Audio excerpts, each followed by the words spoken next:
বাংলাদেশে হামলার ভুয়া খবর ছড়াচ্ছে উগ্র ডানপন্থীরা। তাদেরই একজন স্টিফেন এক্সলি লেনন, যিনি সামাজিক যোগাযোগ মাধ্যমে টমি রবিনসন নামে পরিচিত।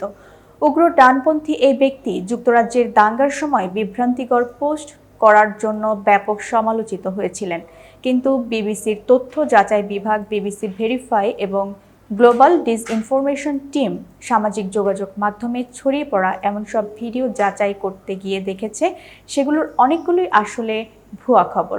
বিশ্ব গণমাধ্যমে বাংলাদেশ গত কয়েক সপ্তাহ ধরেই বেশ আলোচনায় রয়েছে।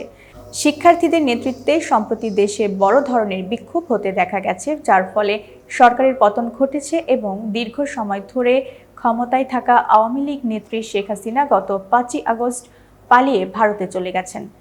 আন্দোলন চলাকালে সহিংসতায় বাংলাদেশের 4 শতাধিক মানুষ প্রাণ হারিয়েছেন।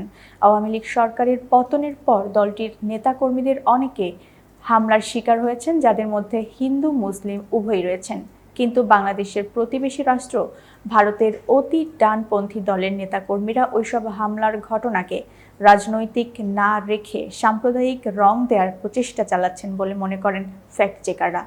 ভাইরাল হওয়া একটি পোস্টে দাবি করা হয়েছে বাংলাদেশের ইসলামপন্থীরা একটি মন্দিরে হামলা চালিয়েছে। কিন্তু খোঁজ নিয়ে দেখা গেছে ভিডিওটি আসলে চট্টগ্রামের, যেখানে নবগ্রহ মন্দিরের পেছনে অবস্থিত আওয়ামী লীগ কার্যালয়ে হামলার ঘটনা ঘটে। বিবিসি ভেরিফাইয়ের হাতে এই ঘটনার কিছু ছবি এসেছে। সেখানে দেখা যাচ্ছে হামলার সময় আওয়ামী লীগ নেতাদের ছবি সহ বেশ কিছু পোস্টার পোড়ানো হয়েছে। মন্দিরের কর্মকর্তা স্বপন দাস বিবিসিকে জানিয়েছেন, গত 5 আগস্ট দুপুরে আওয়ামী লীগের ওই কার্যালয়ে হামলা হয়। ওই সময় কার্যালয়ের চেয়ার টেবিল বাইরে বের করে এনে আগুন লাগানো হয়েছিল। এতক্ষণ বার্তা বৈঠকের সাথে থাকার জন্য ধন্যবাদ। নতুন নতুন তথ্য ও সংবাদ পেতে বার্তা বৈঠকের ইউটিউব চ্যানেল এবং ফেসবুক পেজের সাথেই থাকুন।